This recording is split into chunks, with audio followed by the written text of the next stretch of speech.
Diabetes के patients के लिए वो 5 इम्पॉर्टेंट फूड प्रोडक्ट्स के बारे में हम डिस्कस करेंगे, जिसके खाने से न सिर्फ शुगर कंट्रोल होता है अपितु वजन भी कम रहता है और एंटी इन्फ्लेमेटरी इफेक्ट होने की वजह से हार्ट डिसीज़ का खतरा भी कम रहता है। तो चलिए जान लेते हैं ये 5 इम्पॉर्टेंट खाने के वो पदार्थ हैं जो डायबिटीज़ के लिए बहुत वरदान है। इसमें नंबर 1 जो नई स्टडीज़ बता रही है वो है सीड्स और ड्राई फ्रूट्स। जैसे बोला गया है 30 ग्राम्स अगर पिस्ता का आप सेवन करते हैं दिन भर में या खाने के पहले, तो खाना खाने के बाद शुगर एकदम से बढ़ता नहीं है।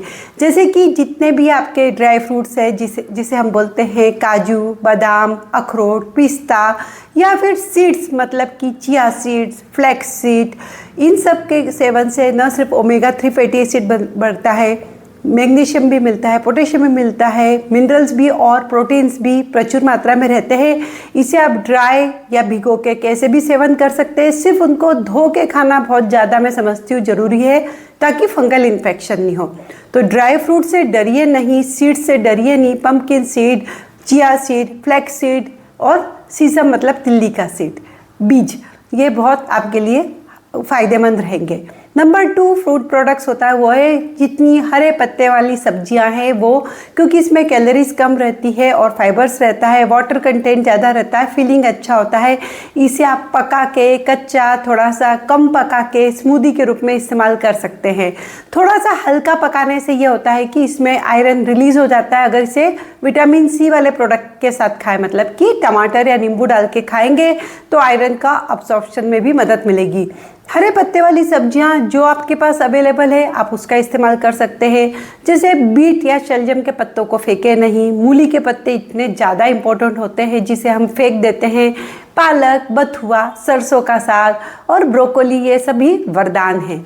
तीसरे इम्पॉर्टेंट फूड प्रोडक्ट्स होता है जिसे हम रोज़ खाते हैं, जैसे कि बोलेंगे गेहूँ, चावल, लेकिन इसको बदल के खाइए, मतलब कि गेहूं को उसके छिलके के साथ खाइए। ये हम अनाज ग्रुप में मानते हैं, सीरियल्स। तो गेहूं को खाइए लेकिन छिलके के साथ। फिर उसके बजाय कभी बदलाव करके मिलेट्स मतलब ज्वार, बाजरा, मक्का इत्यादि ले सकते हैं।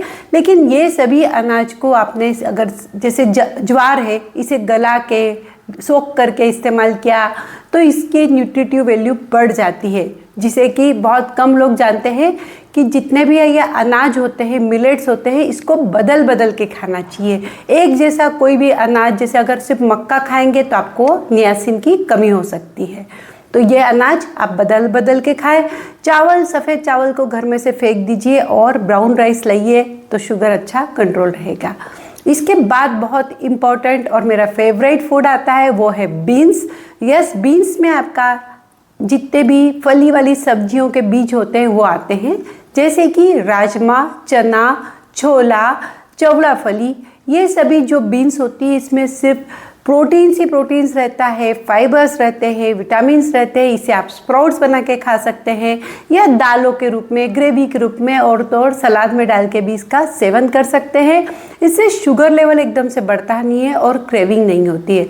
वैसे तो क्रेविंग कम करने के लिए 2 बहुत इंपॉर्टेंट फूड प्रोडक्ट्स होते हैं। उसमें 1 होता है सीड्स और ड्राई फ्रूट और दूसरा होता है बीन्स मतलब विभिन्न प्रकार की दाल के वेरिएशन। ये फूड प्रोडक्ट के साथ 5वां एक फूड प्रोडक्ट्स इंपॉर्टेंट है वो है एंटी इन्फ्लेमेटरी या एंटीऑक्सीडेंट वाले फूड प्रोडक्ट्स, जिसमें कि आपके न सिर्फ विटामिन सी, ए, ई वाले फूड प्रोडक्ट्स आते हैं, साथ में कुछ आइसोफ्लेवोनाइड्स वाले फूड प्रोडक्ट्स आते हैं, जैसे कि आपके इंडियन मसाले हुए या काली मिर्ची, लौंग, शिमला मिर्च या फिर टमाटर, स्ट्रॉबेरीज या फिर नींबू और आपका संतरा, मौसम्बी जैसे फल या आंवला, जिसमें बहुत सारे विटामिन्स, एंटीऑक्सीडेंट्स रहते हैं, आइसोफ्लेवोनाइड्स रहता है। इवन आप सोयाबीन भी ले सकते हैं, इससे फीलिंग अच्छी होगी और शुगर बेहतर तरीके से कंट्रोल होगी। तो इंसुलिन रेजिस्टेंट कम करना मतलब वजन कम करना और हार्ट डिसीज़ को रोकना। आशा करती हूँ ये वीडियो आपको पसंद आया होगा। आप इन फूड प्रोडक्ट्स पे ज़रूर काम करें।